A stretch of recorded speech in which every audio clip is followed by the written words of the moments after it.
You want to earn money, you want to build your income, but you are burning out again and again and you are not able to live your life.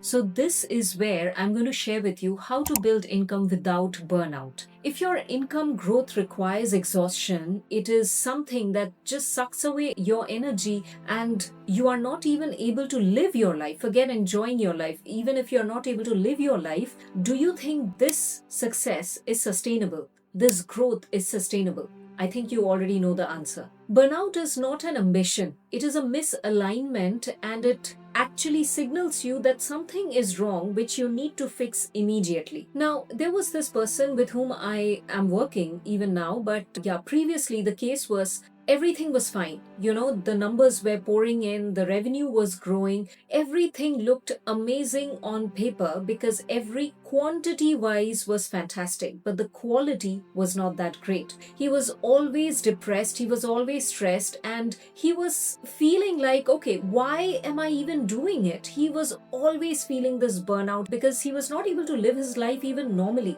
So the problem was not with his ambition, the problem was not with his dreams, the problem was not with his goals, the problem was with how he was managing and handling the system. See if this cycle resonates with you. You have an ambition and then you overcome it and you feel, yes, I'm going to win the world right now and I'm going to do so much that nobody has done ever, something like this. And you get this adrenaline rush and then you go into a zone where the crash happens. And when it happens bad. And the recovery phase starts and you again feel that kick and you get in that loop again.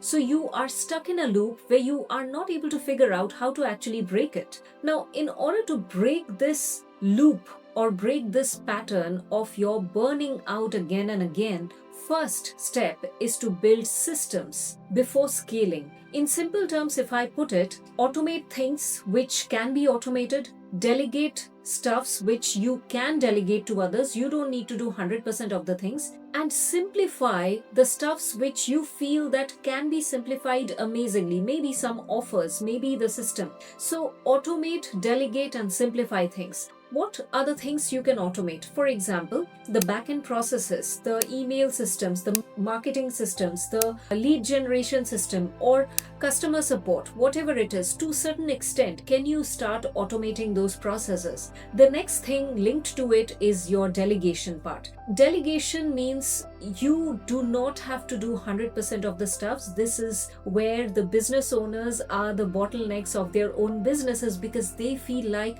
I can do it better and I can do it in half an hour, and if I have to give to this other person, I have to explain him or her this thing and it will take few hours or few days, and you then shut down and you think that, okay, let me just do it. I don't want to delegate it. This will save a lot of time. Well, you are thinking about today. You're not thinking about all the years for which you are building the business. If you're looking to build a sustainable business without burnout, then you have to learn how to delegate it. You have to leverage the skill set of others, and once they start doing it, you will also notice that majority of the time they are doing it better than you are able to do it. So you as a business owner, you need to stop being the bottleneck for your business. And the next thing is simplify stuffs. Wherever you see overcomplication, wherever you see, like, let's say for example, if an inquiry is coming, okay, through social media, through email, whatever it is, instead of having a multi-layer touch point, like, too many people looking into one thing, like the social media comments, emails, messages, etc. Can you just simplify it to, let's say, one person looking and checking about it and figuring out how to answer those or respond to those messages? Simplifying the complicated stuffs will make your life so much easier. That is step number one. The step number two is more work is not equal to more productivity. In short, you need to be having some specific work hours where you are most productive. The reason for this is I have seen a lot of people who think that if I'm working 16 hours, 18 hours, 20 hours a day, it just gives a kick to their ego, a boost to their ego, and they feel like they are doing a lot. But if you just ask them that list down what are the things you did today, majority of the time, the maximum of the time they spend is on social media scrolling or just daydreaming or something like that. And they are actually not doing the work. They are just wasting that time and doing nothing. But somewhere at the end of the day, they need to feel the conditioning is so strong that I have worked 16 hours, 18 hours a day. And that is like a normal conditioning that they have, which is dangerous, because all you are doing is you are not just wasting your life out like this, you're wasting your productive hours of working. And most importantly, you are wasting the time, which is not going to come back again. So all you need to do is, number one, prioritize. Prioritize what you can achieve in this week, what is needed to be done in the next 24 hours, in the next 7 days, in the next 30 days. When you prioritize that, what is really important, what needs your attention, what needs your energy, what needs to be delegated, what needs to be completed when. So let's say there are 20 things to be taken care of in the next 7 days. And you know that doing all the 20 things might not be possible. Fair enough. So you need to start prioritizing with the urgency and the importance of it. So once you start prioritizing, once you start putting the date and the time when it needs to be implemented, you will see all in all, maybe 7 or 8 tasks can easily be completed. So commit to what you are prioritizing, and you will see that you are no longer wasting time. You don't even have to sit 18 hours, 20 hours in a day and feel that you are productive, although you are not. But you can work for, let's say, 6 hours, 7 hours, 9 hours, whatever it is, and you will see that you are able to do more than what you were doing previously without feeling burnout. Step number 3 is 90-day sprint model. If you're somebody who thinks that I have too many things on the plate, there are so many things to be prioritized and everything is important, start with a target timeline. So let's say, for example, you can of course modify this, but start with 90-day model. So let's say within the next 90 days, what are the absolute must do's that I will do it? So what are the absolute non-negotiables that I am willing to achieve?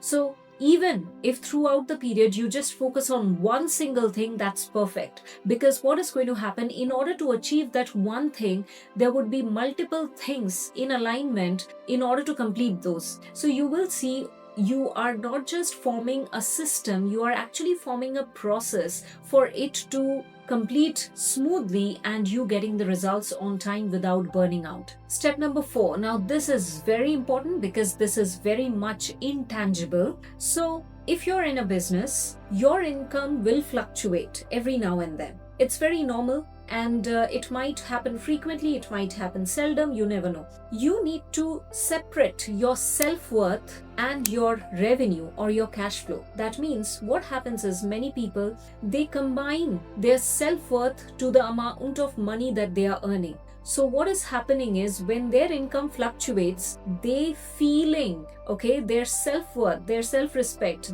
they feeling whatever about themselves also fluctuates. They feel worthless if they are not able to earn that much. And all these things are nothing but conditioning, nothing but false belief systems that you have harbored over the years. If you see it like that, then just look at it from a different approach. List down what are the things in your life that truly makes you happy. If you do not have money right now, or if you have all the money in the world right now, what would you do in order to spend your life? If this is your last day today on the planet, what would you do? How would you spend that day?